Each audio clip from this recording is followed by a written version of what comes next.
got this shit knocking low.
Within stories, but also across them. The capacity to notice these patterns will help us see when certain directions, certain deep movements and changes are taking form in culture. It will give us the capacity to, let's say, read the signs of the times. Sometimes an understanding of symbolism can be used for purposes of propaganda and to push certain social agendas.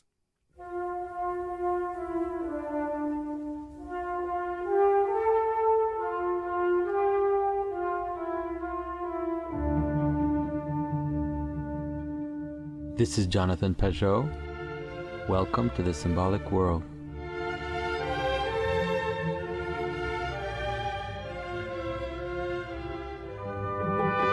Now, in the movies I've interpreted until today, many of them have a certain trope, which I have mentioned now and again in passing. This trope is the replacing of the masculine hero by a feminine one. We see this pattern not only in the fact of certain replacements, but it often appears as a pattern within the stories themselves. Jasper?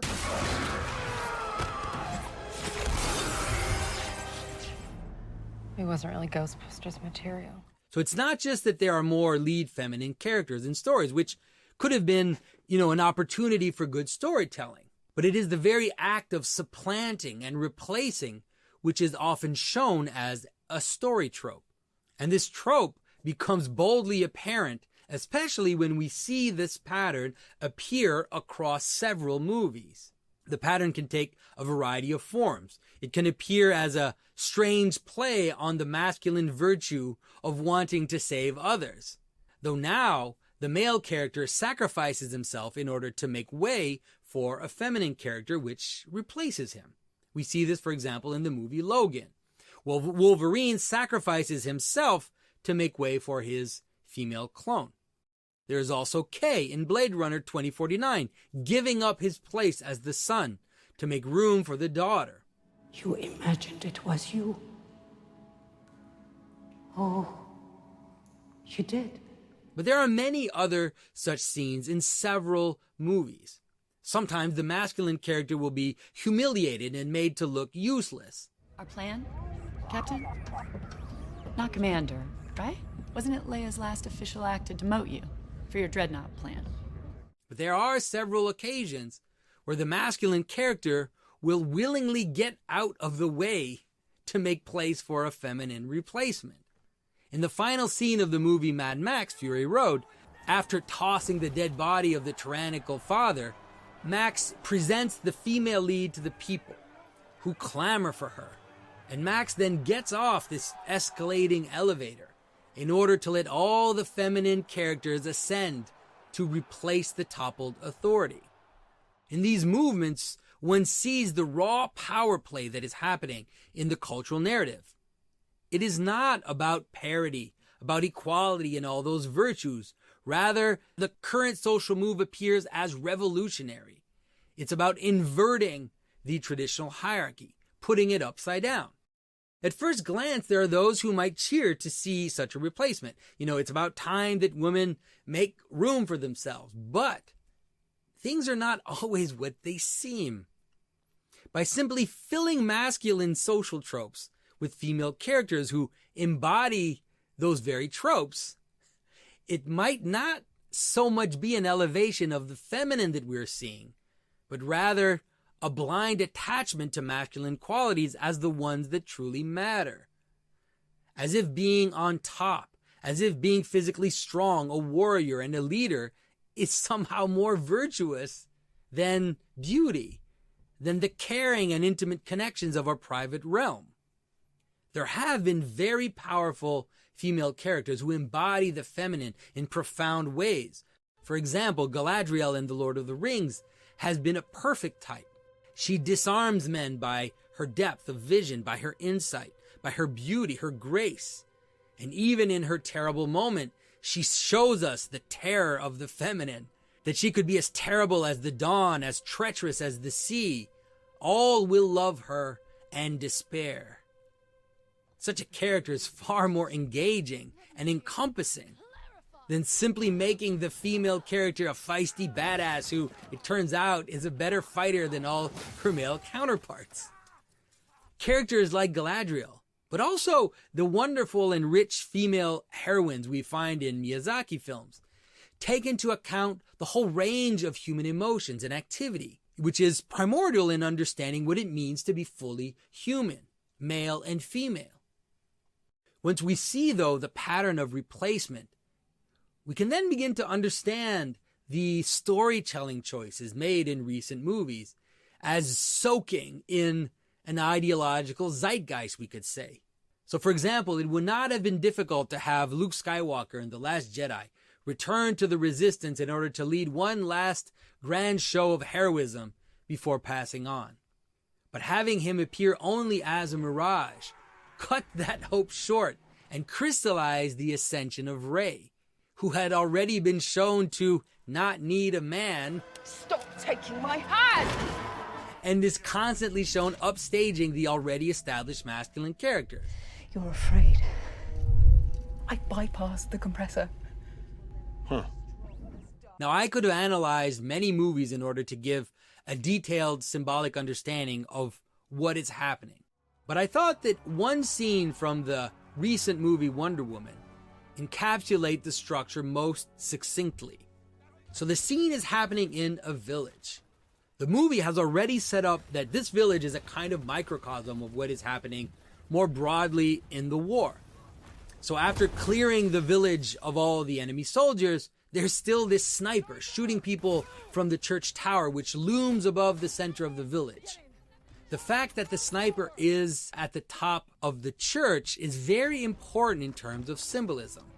Just as we can understand the sniper in the very vertical tower shooting his rifle down at the people below as a form of tyrannical masculine power, we don't have to be Freudian to notice that the incapacity of Charlie, right, their own sniper, to take a shot himself, is an image of the flip side of tyrannical power. That is, it is a form of male impotence. So the solution which appears suggested by Steve Trevor is for the men to get under this steel shield and prop up Wonder Woman. Now, the mechanics of the situation did not need the men to do that. We had already seen Wonder Woman leap up at least that high and escalate stone buildings. But it was important that the men lift her up, just as it was important to have that escalating platform in Mad Max to show the ascent in order to establish the new hierarchy. In the village scene, we can now easily understand the importance of the church tower, as Wonder Woman, the goddess but also the god killer, leaps up and destroys this masculine symbol of power, of tradition, of Christianity, only to then appear in the rubble above the villagers, replacing the tower itself in order to receive the praise of the villagers. And the scene of the church tower is also the first of this repeating pattern in the movie, where we see Wonder Woman lifted up into the air in order to kill her enemies, culminating in taking the form of the cross and striking this masculine god of war and of tyranny from above with lightning bolts. And finally, when we see the enemy is defeated as the new day rises, Wonder Woman is then shown at the center of the new world she represents.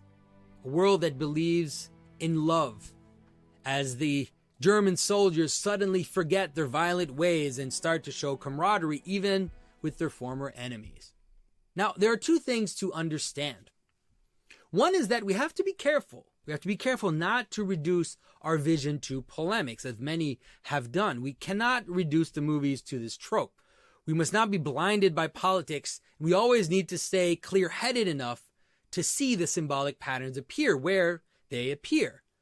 That is why I only occasionally mentioned all of this when analyzing many of these movies before, such as Logan or Gravity. Having said that, the second thing to understand is that we also need to see the pattern. And I can surmise that many of you have watched my past movie interpretations without noticing how this pattern reappeared in many of the movies that I chose. You see, if such a scene as this one in Wonder Woman had appeared on its own, and as some freak event, it might have been exactly that. It might have been an exception. But the recurring pattern is not only significant, but it is often quite deliberate.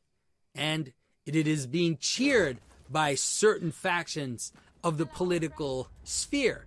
For example, in an article critiquing the latest Marvel Universe movie, Ant-Man and the Wasp, in which this very pattern of supplanting and replacing is playing itself out. For example, notice the composition of the posters. This journalist praises not only the fact of the strength and smarts of the leading female, which would be understandable and maybe even laudable, but she also rejoices in how the male character is shown as hapless, with his successes due only to accident. The author of the article complains that the MCU is not going far enough, but is moving in the right direction. And she looks forward to seeing how the MCU will deal with the introduction of Captain Marvel, who has already been a focal point of propaganda in recent Marvel comics. And so too, those of us who look for symbolic patterns, we should all pay attention as this trope, this sign of the times, shows every sign of being on an accelerating ascent.